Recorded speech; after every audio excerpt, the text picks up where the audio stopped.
During the epidemics of the 1880s, the case fatality rate for respiratory diphtheria reached 50% in some areas. At the time, it was among the most common causes of death for children under the age of 5. The infection creates a physical obstruction. The bacteria build a thick, grayish-white wall of dead tissue over the tonsils and uvula. This pseudomembrane is firmly attached to the underlying tissue. If removed, the site begins to bleed. Before these vaccines were accessible worldwide, the disease was responsible for an estimated 1 million cases and up to 60,000 deaths every year. Because immunization programs successfully reduced these numbers over the last 40 years, the clinical reality of the disease has faded from public memory.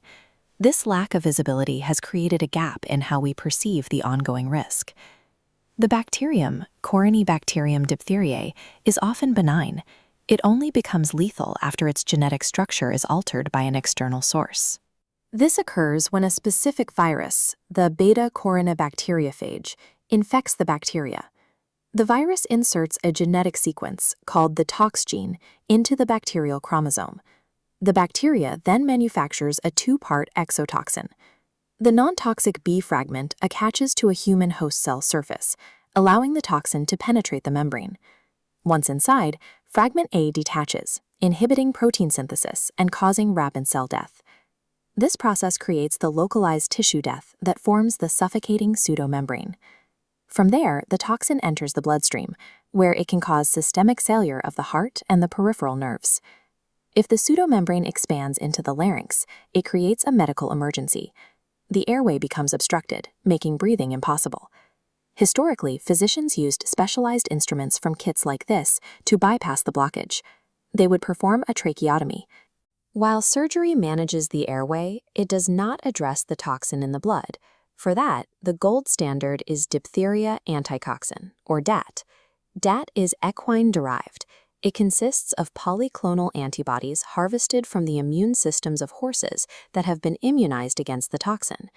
Global access to this treatment is currently limited. Most manufacturers have stopped producing equine DAT, and hospitals worldwide have reported instances where the antitoxin was entirely unavailable during an outbreak. Because the primary treatment is becoming increasingly difficult to source, preventative vaccination remains the only reliable method for controlling the disease. In the 1920s, researchers found that treating the diphtheria toxin with formaldehyde created a toxoid, a version of the poison that is no longer toxic but still triggers an immune response. This gauge shows how the toxoid trains the immune system to produce antibodies.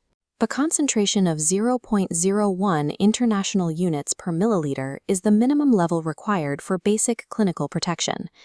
This technology was deployed globally through the WHO's Expanded Program on Immunization in 1974, usually as part of the combined DTP vaccine for infants. The impact was immediate. Between 1980 and 2000, the total number of reported diphtheria cases worldwide dropped by more than 90%.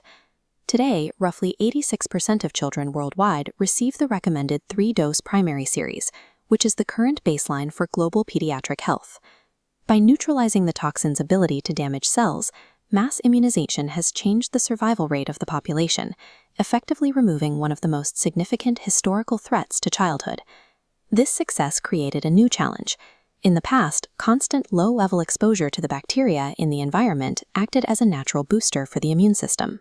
In a highly vaccinated society, that natural re-exposure no longer happens. This chart tracks how immunity behaves over a lifetime.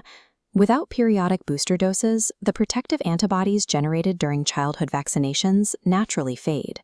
Globally, 14% of children still receive 0 or incomplete vaccinations. This creates significant pockets of the population with no biological protection against the toxin. The consequences of this lapsed immunity became clear during the 1990s in the Russian Federation and the former Soviet republics. An epidemic broke out, resulting in over 157,000 cases and 5,000 deaths. The surge was largely driven by adults whose childhood immunity had waned, leaving them susceptible to infection. The Russian epidemic demonstrates that childhood vaccination is not a permanent fix. Protection wanes over time, requiring regular adult booster doses to maintain antibodies. The age of the average patient has shifted. In countries with high infant vaccination rates, the majority of new diphtheria cases now occur in adolescents and adults over the age of 15. The bacteria cannot be eradicated because it lives in asymptomatic carriers. These individuals show no symptoms, but can still transmit the bacteria to the unvaccinated. Maintaining herd protection requires more than just infant immunization. It requires a consistent schedule of adolescent and adult boosters to keep immunity above 80%.